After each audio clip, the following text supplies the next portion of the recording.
Welcome back to The Express at Poco's Leigh Square Community Arts Village. They have two art exhibits on right now, both very compelling. One is The Game, a group exhibition that we showed you earlier, and the other is a solo collection of new works called Slice.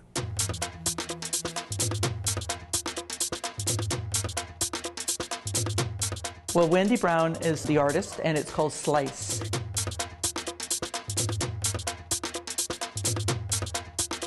If you look at the artwork, what's happened is she has taken photographs and pictures. She's scanned them and sliced them and cut them and put them together into a collage. In some ways, I kind of find the artwork is a little bit disconcerting, almost. You know, it kind of stirs the emotions of kind of like, oh, what's that about? And her titling is great. This one I love in particular. It's called The Queen is Dead, Long Live the Queen.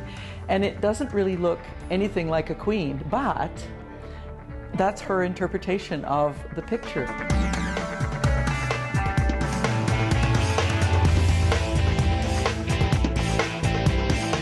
Wendy Brown has done a fabulous job. It's just an opportunity for people to come and see fabulous, disconcerting art.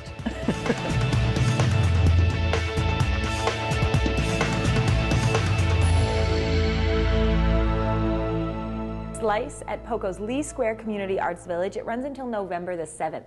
I really like this one. I don't know what about it I'm drawn to, but there's definitely a bit of a pull, an attraction, and maybe this next segment will explain it. We're off to the H.R. MacMillan Space Center to learn about the laws of attraction.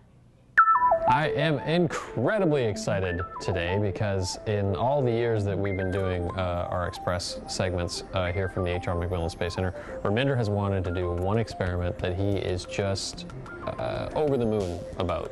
Not using a pun, but and I've always been like, wow, geez, you know, I don't know, but you know what? We finally relented. We're going to let him do it today. He said it's one of the most special experiments that he's ever done, and it's going to blow everybody's mind, right?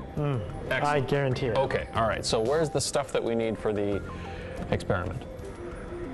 Right. Right. Okay. So we have Two magnets. Two magnets, and then some fire. I'm assuming someplace, or some no, Just need two magnets. Two magnets. Okay. So, pick one over. One magnet, yeah. Bring it over the other one. Isn't that fascinating? So that's the experiment. Yeah. I'm really sorry.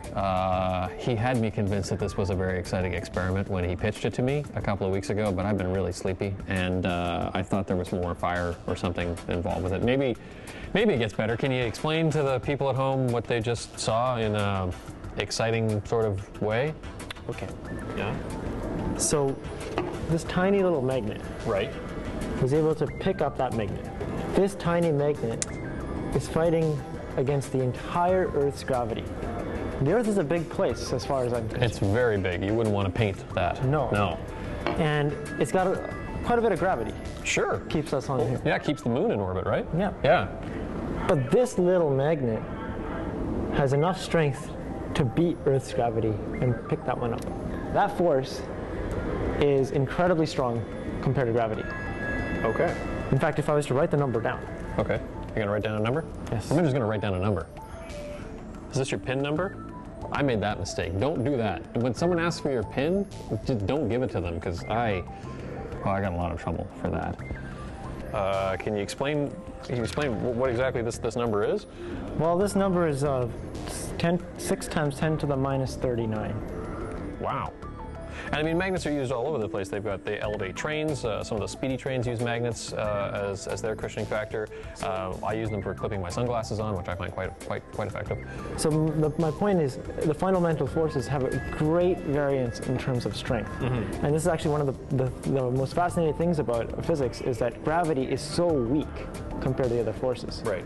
And that's one of today's challenges, is in coming up with a theory that explains everything. It's that gravity is always the odd one out because of its weakness. Right. Because a tiny magnet like this can just beat the entire Earth's gravity. My goodness. Well, there you go. I'm converted. I'm convinced. That was the coolest demonstration we've ever done here on our Express segments. Thank you. Thank you so much. I appreciate it. I'm going to go home and tell my family about this. And can I bring this number with me? For sure. That would be great. great. I might put that on my fridge.